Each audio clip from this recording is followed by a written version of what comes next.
C'était une soirée d'hiver. Les rues étaient désertes et enveloppées d'un froid glacial. Parmi les quelques passants qui tentaient de s'abriter du vent glacial, marchait un garçon nommé David.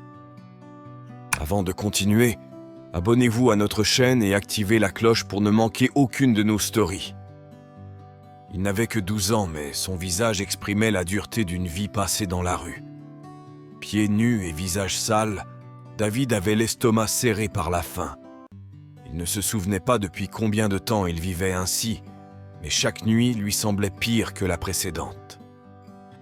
Ce soir-là pourtant, une odeur invitante le guida vers une ruelle éclairée par une petite enseigne de restaurant. Le lieu, raffiné et accueillant, semblait venir d'un autre monde, un monde de chaleur et d'abondance. L'odeur du pain fraîchement sorti du four et des plats fraîchement cuisinés sortait des portes entr'ouvertes. Le cœur dans la bouche et sans trop réfléchir, David s'est approché de l'entrée. Il fut accueilli par un regard froid et inquisiteur du maître d'hôtel du restaurant, un homme âgé et élégamment vêtu. « Qu'est-ce que tu fais ici, gamin ?» demanda-t-il d'un ton sévère. « J'ai faim, monsieur. Puis-je avoir quelque chose à manger ?» David répondit presque à voix basse, embarrassé et épuisé. Le maître d'hôtel le regarda de haut en bas et, avec un sourire ironique, répondit « Ce n'est pas un endroit pour les mendiants. Partez !» Mais David, trop affamé et trop fatigué pour partir, décide de tenter sa dernière carte. L'air déterminé et le cœur battant, il se faufila devant le maître d'hôtel et franchit le seuil du restaurant. Dès son entrée, tous les regards se tournèrent vers lui. Les clients, bien habillés et occupés à bavarder, interrompaient leur conversation pour regarder cet enfant pieds nus et sale. David ne se découragea pas et s'assit à une table vide au fond de la salle. Il ne savait pas trop à quoi s'attendre, mais il n'avait pas d'autre choix. Après quelques minutes de silence gênant, une jeune serveuse nommée Elisa s'approcha. Son visage était doux et son regard inquiet. « Salut, petit. Tu es perdu ?» demanda-t-il délicatement. « Non, je ne suis pas perdu. J'ai juste faim », répondit David d'une voix faible. Elisa regarda l'enfant et comprit immédiatement qu'il était en difficulté. Elle savait que le propriétaire du restaurant, Matteo, était très strict et ne tolérait pas de telles situations, mais le cœur d'Elisa ne pouvait pas le laisser l'estomac vide. Sans trop réfléchir, il retourna à la cuisine et attrapa une assiette de pâtes fumantes. Lorsqu'il la porta à table, il le plaça devant David. « Mange lentement, d'accord ?» dit-il en souriant. David n'eut plus besoin de le lui dire et commença à manger rapidement, presque sans respirer. Mais avant qu'il ait pu finir son assiette, une voix ferme et autoritaire retentit dans la pièce. Qui a laissé entrer ce garçon ? Il s'agissait de Matteo, le propriétaire, un homme imposant et réputé rigide.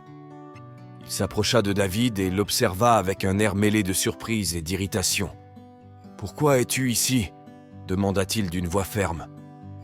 Elisa s'avança, nerveuse. « Monsieur, excusez-moi, mais il avait faim. J'ai pensé que nous pourrions lui donner à manger. » Matteo la regarda, puis se tourna vers David. Il y avait un silence de mort dans la pièce. Tout le monde attendait la réaction du propriétaire. « Est-ce que vous appréciez cette histoire ? Avant de voir comment cela se termine, abonnez-vous à notre chaîne et activez les notifications. » Après un long moment de réflexion, Matteo soupira et, contre toute attente, s'assit à côté du garçon. « Quel est ton nom ?» demanda-t-il cette fois sur un ton plus doux. « David » répondit l'enfant, surpris de la tournure que prenait la situation.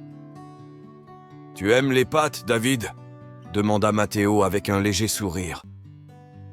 David hocha la tête, toujours incrédule. « Alors mange, nous parlerons plus tard » dit le propriétaire en se levant. Les clients du restaurant étaient sans voix. Matteo, connu pour son caractère sévère, s'est comporté d'une manière complètement inattendue. Lorsque David eut fini de manger, Matteo revint à table et se rassit. Avez-vous un endroit où aller ? Demanda-t-il calmement. David baissa le regard. Non, je vis dans la rue. Je n'ai pas de maison, dit-il doucement.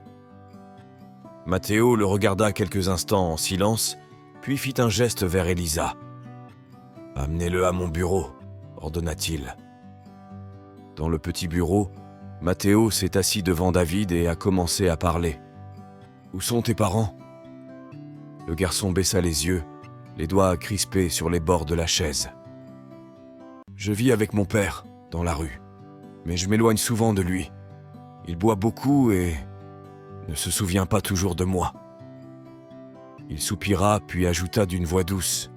« Ma mère est morte quand j'étais petit. » Matteo sentit une boule dans sa gorge.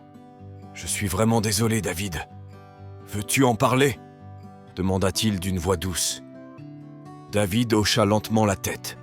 « Mon père ne travaillait pas beaucoup, et quand ma mère est tombée malade, nous n'avions pas d'argent pour la soigner. Elle se sentait de plus en plus malade, jusqu'au jour où... » La voix de David se brisa. Après sa mort, mon père s'est laissé aller.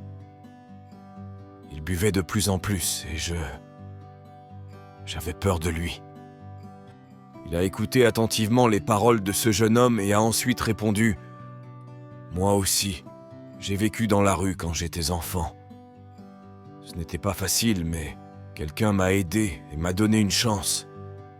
Il m'a appris un métier. Il m'a donné, j'espère. Maintenant, je veux faire la même chose pour toi. À partir d'aujourd'hui, tu auras un toit au-dessus de ta tête et de la nourriture. » David, les yeux larmoyants, ne pouvait pas parler. Il hocha simplement la tête, incapable de croire ce qui se passait. Matteo sourit. « Elisa va t'aider. Tu devras travailler dur, mais tu y arriveras, » dit-il en posant une main sur l'épaule du garçon. Les jours suivants, David a commencé à travailler au restaurant. Au début, il s'occupait de petits travaux en cuisine. Il faisait la vaisselle et aidait à ranger les ingrédients. Bientôt, cependant, Matteo et le reste du personnel se sont rendus compte que le garçon avait une énergie contagieuse et un désir d'apprendre qui le rendait spécial. Matteo a commencé à lui apprendre les secrets de la cuisine, en faisant preuve de patience et de dévouement, comme cela avait été fait avec lui des années auparavant. Le temps a passé et David est devenu une figure appréciée du restaurant. Tout le monde le considérait comme un membre de la famille. Un jour, Matteo a appelé David dans son bureau avec une nouvelle proposition. « Il est temps pour toi d'aller à l'école, David. Je veux que tu aies une éducation en plus de travailler ici. » David hésita. Il adorait le restaurant, mais il comprenait l'importance de ce que Matteo lui proposait. « Je ferai de mon mieux, » répondit-il avec gratitude.